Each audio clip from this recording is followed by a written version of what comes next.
আজ আমাদের সল্টলেকে মিছিল রয়েছে। বাড়ি ফিরতে না একটু লেট হতে পারে। না, তুমি কোথাও যাচ্ছ না কেন? তুমি তোমাকে আগের বারও যেতে দিলে না। তুমি বললে যে ওখানে রাত দখল করা রয়েছে, রাত্রিবেলা বেরোতে পারবো না, বাড়ি ফিরতে দেরি হয়ে যাবে এই সব।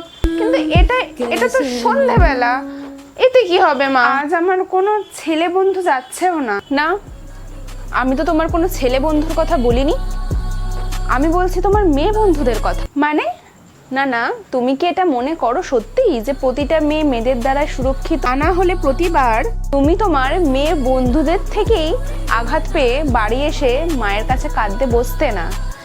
ভুলে যাচ্ছ কি ক্লাস 11-এর ঘটনাগুলো? তখন যাকে তুমি কি ক্লাস 11-এ যখন বাস থেকে পড়ে গেলে, তোমার সেই প্রিয় বন্ধু কি এসেছিল তোমাকে বাঁচাতে? একবারও তো খোঁজও নেয়নি, তাই না? তারপরেও তুমি বলবে যে প্রতিটা মেয়েকে ভালো করে সমাজে। মা, আমি জানি মা, তুমি যা বলছো সব ঠিক, কিন্তু সবাই সমান নয় গো। আমার জানা আছে কতটা সমান নয়।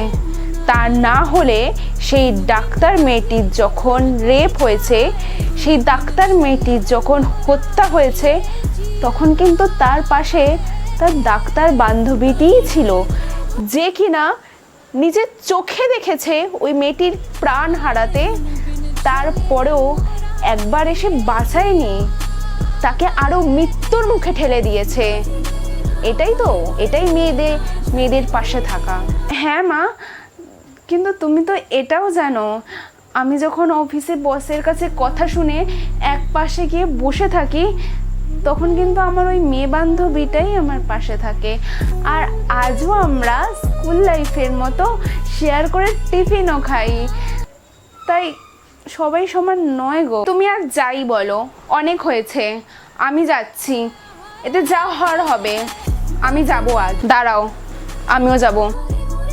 তবে একটা কথা মাথায় রেখো বাবলি, সন্তান ছেলে হোক বা মেয়ে, সে যদি নির্দোষ হয়, সে যদি কোনো অপরাধ না করে, তাহলে সেই সন্তানকে হারানোর যন্ত্রণা সকল মায়ের কিন্তু সমান হয়।